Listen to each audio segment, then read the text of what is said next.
early signing period starting on Wednesday. Wednesday, Thursday will be some important days for the Gators.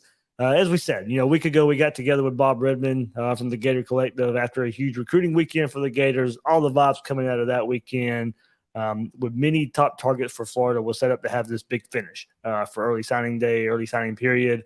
And exactly 1 week later, we're sitting back here, and that big finish does not look likely. Does not look like it's coming to fruition there for the Gators on the recruiting trail. Look, that started last week, as Will said earlier in this episode. Thursday, offensive lineman Samson Okunlola committed to Miami over Florida. That continued into Sunday. Mark Fletcher, the running back, who we talked about last week. Florida, not that well. Thought we don't. I mean, we could say the visit out of the park last week, but that vibe, that feeling, did not last a whole week. We knew if he probably took that visit to Miami, it probably was not going to be good news for Florida. Fletcher takes that visit to Miami, commits to Miami on Sunday. And at that one, I mean, granted, second running back in the class. It wasn't just top running back. I mean, I think you can get by with that one. Now, don't get me wrong. That is a player the staff wanted.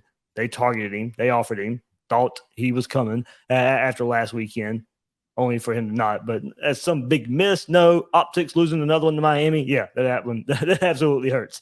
But kind of now we'll go into this week and just some of the targets. Now everybody kind of can look and who knows who is committed for Florida right now.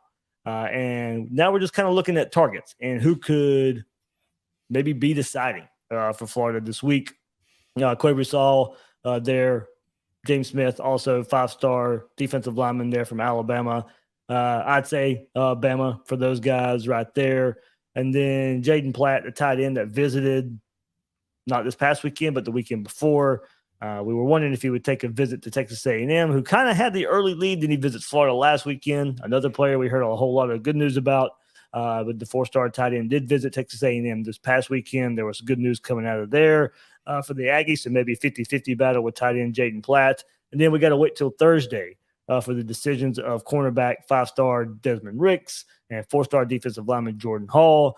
And right now, Jordan Hall, I'd say I'd be leaning Georgia. I've been leaning Georgia for a while. I think Florida maybe did close the gap a little bit. Don't know if they ever got over the hump on that one. I'd say Jordan Hall and his decision will come down to Florida, Georgia on Thursday. Look for Georgia to be the pick. And then Desmond Ricks, the 5-star corner, took that visit to LSU this past weekend. LSU kind of seems to be the team trending right there.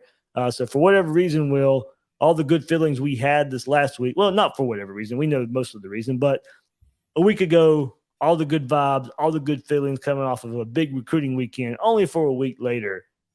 And, I mean, it is very possible Florida strikes out, and whoever they have committed right now is who is in the class on Wednesday/Thursday. Yeah, I mean, look, I think we all had high hopes for where this was going, particularly after recruiting started to pick up in August and September. But I think it's also important to look back at history and sort of look at what I've been saying now for years since Dan Mullen was there, since Dan Mullen was at Florida, which is that your class in August and September is typically, in terms of average player rating, kind of where your class ends up at the end. And Napier's actually been able to boost his average player rating quite a bit. They've I don't know whether they've processed him out or they've just had a couple of decommits at the lower ranking levels, but they're up around 92. I think they're around like 90.5 in terms of average player rating there in August and September. But if they strike out on some of these guys, I mean, Walker, Platt, and obviously they've already struck out with Okunlola and Fletcher, but if they strike out with Ricks and with Jordan Hall, well, now you're bringing in guys like Caden Jones, the offensive tackle out of New Orleans, potentially. And look, Jones is a good player, but he's ranked 489th overall. His average player rating is 88.61. He's going to drag that overall rating back down to where we started in August and September. And that's kind of where we're trending. And the update on that one is he took a trip to A&M, and it's another one we thought was a slam dunk last week is now a 50-50 battle between Florida and the Aggies. Well, so it turns out you can never let up, right? I mean, Yeah. that you cannot assume that you've got a guy committed until he actually says he's committed. You can't assume that, somebody's not going to take a visit. And especially in the world of NIL, you can't assume that the offer that you have isn't going to be upped someplace else. And you got to either be prepared to up it or you got to know what your ceiling is. And look, I can't pretend to know everything that's going on in terms of these sorts of things. All I know is that Florida seems to have guys who are basically sitting there going, yeah, Florida, yeah, Florida, yeah, Florida. And then all of a sudden they're looking someplace else. That screams to me NIL, but it Hmm. also screams to me that the organization is not putting the same emphasis on NIL as other organizations are. And that's something that they're either going to have to fix or they're going to have to win unconventionally. And, I've been working on this article now for like 3 weeks. I'm going to have it out before early signing day, but, the class that most closely resembles what Florida's doing right now is an Oregon class from I think it's 2019, where there were no 5 stars, but really, really high quality players. So one of the things I'm going to do in that article is look and see where where that Oregon team wound up. But the reality is that if you look at the playoff teams, so from 2014 to 2021, there are 5 teams that have the highest rating in terms of average player rating: Alabama, Ohio State, Georgia, LSU, and Clemson. There have been 7 national champions since 2014 to 2021 in the playoff era. How many of those do you think are in the top 5 of the rating? All freaking 7. 36 teams have made the playoff total. 22 of them are from that top 5. 8 titles, I guess. Yeah. So 1, 2, 3, 4, 5, 6, 7, 8, 8 titles. Sorry, I misspoke. They've won all 8 titles. And for the vast majority of the time, the teams in the top 5 have advanced to the final. Right. Like the teams like Michigan State and Washington and even Oklahoma and Notre Dame, when they get there, they don't make it to the Cincinnati. They all lose in the semifinal, because when you finally play a big boy in that system, it's actually why, as hard as it is for me to do, I have to root for Ohio State, because I don't think Michigan or TCU has the firepower to take out Georgia. And I'm sitting there looking at it going, Ohio State may have the firepower to take them out. And oh my God, I can't deal with 2 straight national championships for the Bulldogs. So, I just look at it and I go, what is the goal at Florida? And if the goal at Florida is a national championship, you know where you need to be. The map is out. It is very clear. This is since 2014. You look at the average player rating. It's Alabama, Ohio State, Georgia, LSU, and Clemson. All 8 national titles from 2014 and 2021. And a 2-4 shot at winning a national title this year, Georgia and Ohio State, with Michigan sitting there at 12th and getting there 2 straight years. So, not as though they're that far off. So anyway, I look at it. We all know what needs to be done, and they're going to have to figure out how to get it done. And the fact that they may strike out before early signing day is just really, really depressing. Yeah, sense of urgency absolutely is needed right here from every level. As you said, if Florida's getting these good vibes and good feelings, on the staff thing, okay, maybe push for some commits, maybe push for some public commits. And sense of urgency from administration, boosters, getting more involved, more money involved. We know what it is. There's no sense in hiding behind a curtain. we know what's going on. There's money out there flying left and right.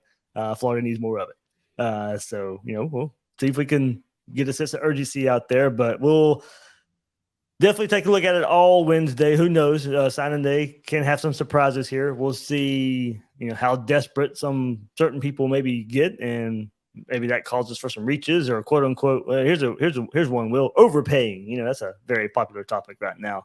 But hey, you're worth what somebody's willing to pay you. So, and that's part of the sense of urgency, I guess, for my side as well. I put it this way, I just don't think you can dig yourself a hole. Well, so the good news about college football is that 4 years from now, it won't matter who Georgia recruited this year. And 4 years from now, it won't matter who Alabama recruited this year. So when you get a monster class, you are catching up, because inevitably the monster class from 3 or 4 years ago is gone. So you only need to put together 2 or 3 monster classes to actually catch up to these guys. So it's not like we were 10 years behind in terms of what we need from a talent perspective. If this was the way the NFL worked, we'd be screwed, right? Because Alabama would be sitting there with 10 years worth of recruits built up that they were able to dominate you with. That's not what happens. It's a 2 or 3 year cycle for most of these guys, particularly with the transfer portal. You know, guys who come into Alabama, and we've seen it with A&M, right? A lot of guys transferring out of A&M.